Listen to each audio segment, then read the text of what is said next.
क्या आपको पता है कि विश्व की एकमात्र सनातनी धरती कहाँ है? क्या आपको पता है कि वो सनातनी धरती बिहार के किस क्षेत्र में है? अगर नहीं पता है तो आज हम जरूर बताएंगे। नमस्कार, मैं हूं रजनीकांत और आप देख रहे हैं साथ आप सभी का बहुत बहुत स्वागत है। बिहार के नालंदा जिला का राजगीर राजगीर युक्तोत्तर धर्म संभाव की धरती मानी जाती है। सूफी संतों की नगरी रही है। गुरु नानक से लेकर गौतम बुद्ध, महावीर जैसे तमाम महापुरुषों की धरती रही है। मगर इसी राजगीर पर 17 मई यानी कल से लेकर 15 जून तक पुरुषोत्तम मास मेले का आयोजन किया जाता है। यह वो पुरुषोत्तम मास मेला है जिसमें पूरे देश भर से श्रद्धालु आस्था की डुबकी लगाने आते हैं। हिंदू पंचांग के अनुसार लगभग 32 मास 16 दिन बाद एक अतिरिक्त मास जुड़ जाता है जिसे पुरुषोत्तम मास कहा जाता है, मलमास भी कहा जाता है। वो सनातन की धरती है जहां पर 33 कोटि देवी देवताओं का प्रवास होता है, वास होता है। या वो धरती है जहां पर 1 महीने तक काग नहीं दिखते हैं। या वो धरती है जहां पर पूरे देश भर के कोने कोने से साधु संतों का अखाड़ा आता है। पिछले वर्ष लगभग 2 करोड़ से अधिक लोगों ने आस्था की डुबकी लगाई थी। पूरी प्रशासनिक तैयारी हो चुकी है। कल संभवतः मुख्यमंत्री सम्राट चौधरी इस मेले का उद्घाटन करेंगे और इसके बाद से आस्था की डुबकी का जो केंद्र शुरू होगा वो लगभग 1 महीने तक देखने को मिलेगा। इस बार जिला प्रशासन ने पहली बार तिरुपति बालाजी, उज्जैन महाकाल और शिरडी के तर्ज पर जिग जैग बैरिकेडिंग की व्यवस्था की है। ये जो जिग जैग बैरिकेड होती है इससे बहुत मामलों में जो भीड़ का अत्यधिक दबाव होता है वो कम किया जा सकता है। ये जिग जैग बैरिकेडिंग न सिर्फ दबाव को कम करता है बल्कि आपात स्थिति में रिवर्स भी आप उस पूरे भीड़ से निकल सकते हैं। तो पूरी बैरिकेडिंग की गई है।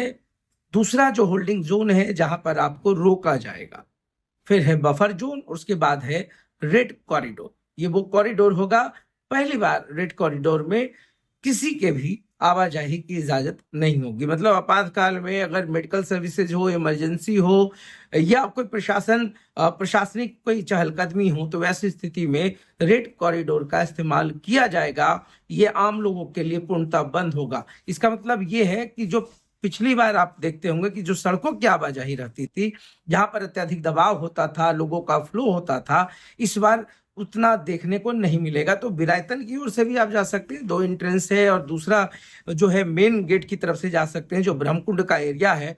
दोनों तरफ से महिला पुरुष के लिए। और इस बार पहली बार ऐसा होगा कि रोड पर ना तो आपको कोई स्टॉल से दिखेंगे, ना किसी सर्कस या किसी आयोजन का या थिएटर का जो स्टॉल लगा दिया जाता था टिकट काउंटर, वो 25 फीट अंदर आपको लगाना है। सड़कों को पूरा क्लियर रखना है जो जिला प्रशासन का सबसे बड़ी प्रायोरिटीज में है। दूसरा, जो भी श्रद्धालु आएंगे, अब जर्मन हैंगर लगाया गया है। जर्मन हैंगर में हजारों लोग रह सकते हैं। शौचालय की दिक्कत ना हो उसके लिए पर्याप्त शौचालय की व्यवस्था की गई है। चलन शौचालय है और पहली बार कम्युनिकेशन ऑन व्हील मतलब काव का व्यवस्था किया गया है। ये कम्युनिकेशन ऑन व्हील जो आपके नेटवर्क को और मजबूत करेगा, आपके मोबाइल फोन को और भी मजबूत नेटवर्क देगा। तो पहली बार ये व्यवस्था की गई है। बहुत सारी व्यवस्था है। दिव्यांगों के लिए एक अलग से रैंप है, उनके लिए व्हील चेयर की व्यवस्था की गई है।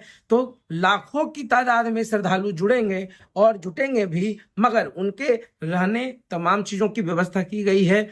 जीविका दीदी की रसोई लगाई गई है जो कम पैसे में न्यूनतम शुल्क पर आपको खाना उपलब्ध कराएगी। तो ये सारी जो व्यवस्था है, जो रेड कॉरिडोर है, जो बफर जोन है जहां पर आप रुकेंगे, और अगर आपको बोरियत फील होगी तो उसके लिए बड़े बड़े एलईडी स्क्रीन लगाए गए हैं जहां पर लाइव आरती, भजन, कीर्तन तमाम चीजें होंगी। और आप लोग को एंटरटेन करने के लिए, आस्था से जोड़ कर रखने के लिए, आस्था के साथ मजबूती से रहने के लिए प्रशासन ने इस बार एक भजन मंडली भी बुलाई है जो घूम घूम कर आपको भजन भी सुनाएगी। तमाम सुविधाएं हैं।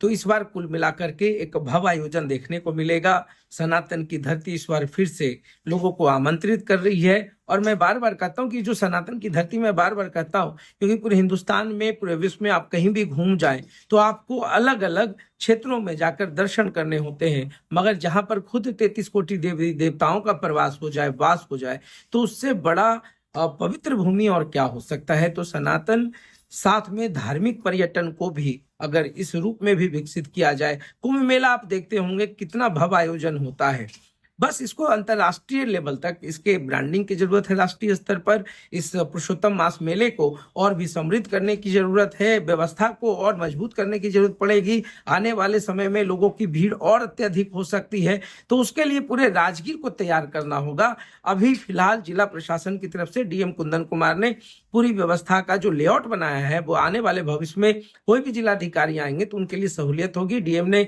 एक और अपील की है कि जो व्यवस्था हमने बनाया है उसी व्यवस्था में आप लोग सहयोग करें, व्यवस्था से इतर कुछ भी ना करें, सहयोग करें। और दूसरी बात, मेला क्षेत्र में खास करके जो थिएटर का जो इलाका है वहां पर किसी भी प्रकार से कोई भी असामाजिक तत्व अगर उसका फायदा उठाने की कोशिश करेगा तो उसको सीधे जेल भेजा जाएगा। ब्रेथ एनालाइजर के साथ सैकड़ों पॉइंट्स पे पुलिसकर्मी मौजूद होंगे।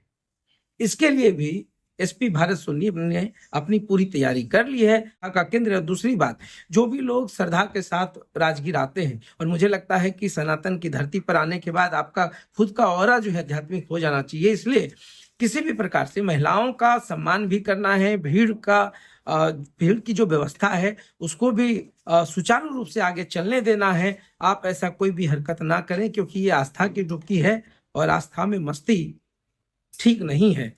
तो इन तमाम चीजों के साथ एक नई ऊर्जा के साथ कल मिलेंगे पुरुषोत्तम मास मेले के भव्य आयोजन में। तो देखते रहिए साथ। बहुत बहुत धन्यवाद।